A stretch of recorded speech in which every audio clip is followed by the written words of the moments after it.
Hey, Magic friends, welcome back. This is your captain speaking here on Capnclyde's MTG. We have our last 6 boxes of cards and our last EV video. This video is going to cover the last 6 boxes and then a total of all 18 across what that average looks like. So, before we get started, remember, like, subscribe, hit that notification bell, comments down below, feed that YouTube algorithm. Get us some more views so we can get to 1,000 subscribers. 1000, something like that. Anyway, so as always, we'll start with our stamped cards. We got it. Ayo. Be the last time I'll be able to do that. So we have a couple signed. I've noticed out of all the cards that I have, a lot of these cards have stamps these days. They don't actually have the signature. So that makes me wonder if Wizards are not paying as well or not paying some artists for those signatures. I just find that very interesting and something we probably should keep an eye on. So just so you know. So once again, we have our set of Japanese style lands here that we pulled from the 6 boxes. 1, 2, 3.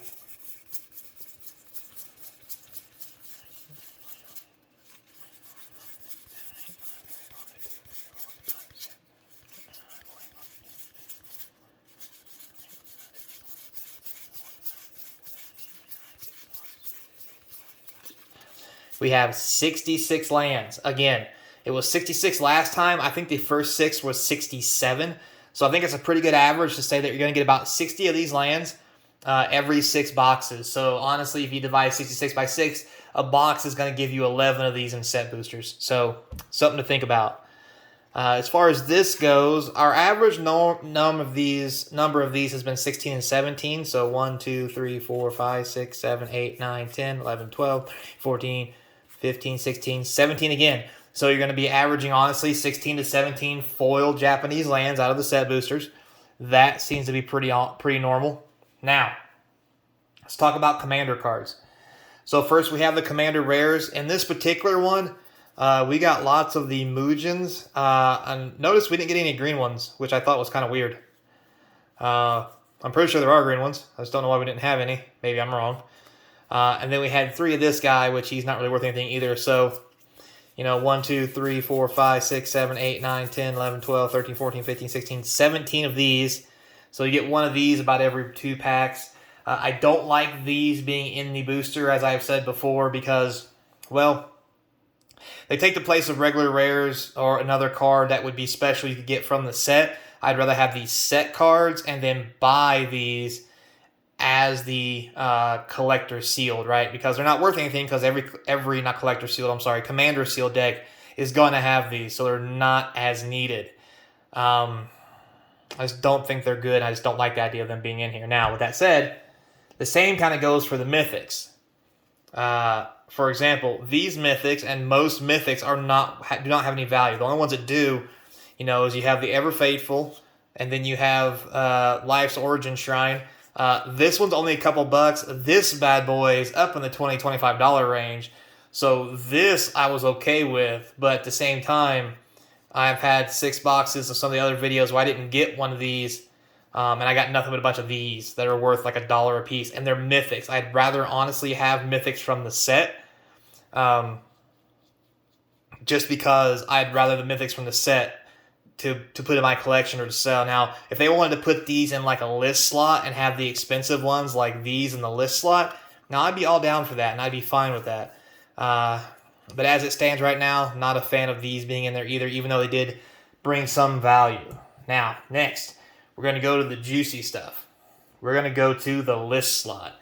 Lots of good list slots in this box. We got Wheel of Sun and Moon. I mean, we're talking $5 to $10 cards all over. A Grotto. We got a Sneak Attack, a Days Undoing, $5 here, a couple dollars here, $5 here.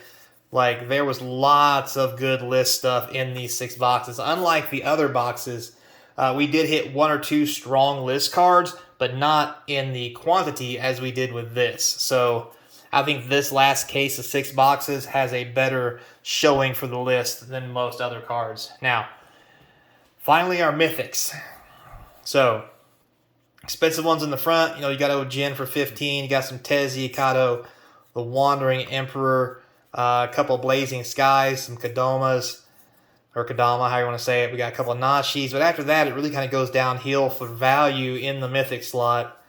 Most of these only being worth $1. So, yeah. Not real cool. Now, the foil rares, that was something special. So you got like $15 foil rares in Showcase, like the Reality Chip, Ishin of Two Heavens is one. This I pulled out because these are less than $1. I mean, they're basically bulk rares. But the foil ones apparently don't come in Commander boxes or the Commander deck boxes, because these are going for like $5 or $6 in foil. So that is nice. I wouldn't mind having these in the sets if they come only as foils.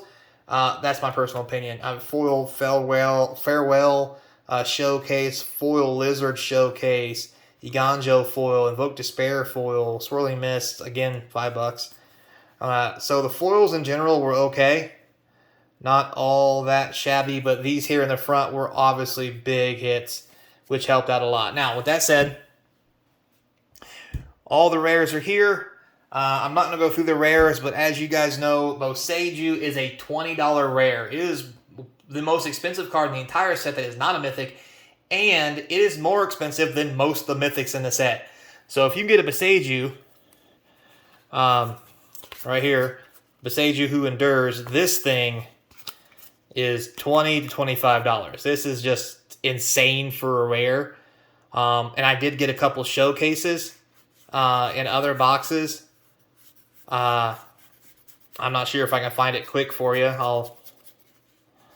I'll try, but the Showcase Boseiju is upwards of $40 somewhere in there. It's just insane. Like the Hinata here, it's $1. It's only $1, but it's a couple dollars in Showcase.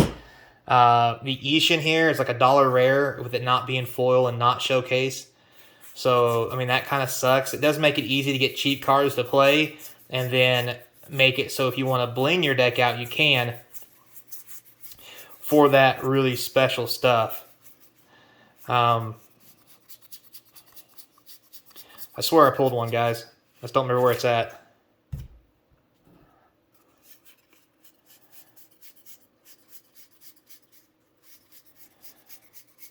Another Boseiju. There it is. This one here, this Showcase Boseiju is insane price-wise. If it was foil, I think it's close to $100. It's nuts. So, with that said, I'm sure you're probably asking yourself now, well, Clyde, if the box was so much better, or the cases, or this case out of the 3D6 boxes, what is the value? Well, I got my handy dandy notebook right here. So, I will move some stuff so I can actually get this into the screen for you.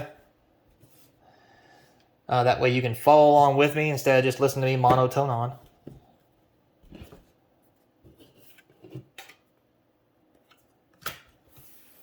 So the boxes are down here below this scribble, box 1 down, and then the last 2. So you can see we had our very first box was 172. It was an insane box. Get a chance to go look at that video if you can, because it's hard to believe how much value was in that box. We had a 102, we had a 78, then a 107, a 92, and a 92. So to give an average box price of 107, that is very much higher, very much, double negative, than 91 and 94. And as I mentioned before, so that gives us a total value of $97 per set booster,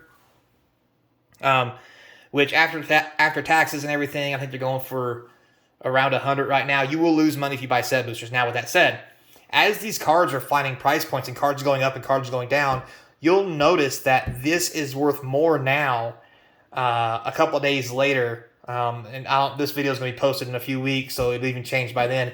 But I've noticed that as the set comes out, the price of the cards tend to get better as people find out what good sleeper cards are, and those values go up and other values only go down a little. So the actual EV value does go up over time in the beginning. Now, with that also said, after about a month, the value of the cards really plummet unless something weird happens, just because there's so much flush in the market. So to get good value, you have to sell these cards in the first couple of weeks or a month, or you're just not going to make hardly any money back. And then in the long haul, you can lose money because some cards will go up that didn't go up before. But that's just a trade-off because other cards that are high now will go down. So, it is what it is.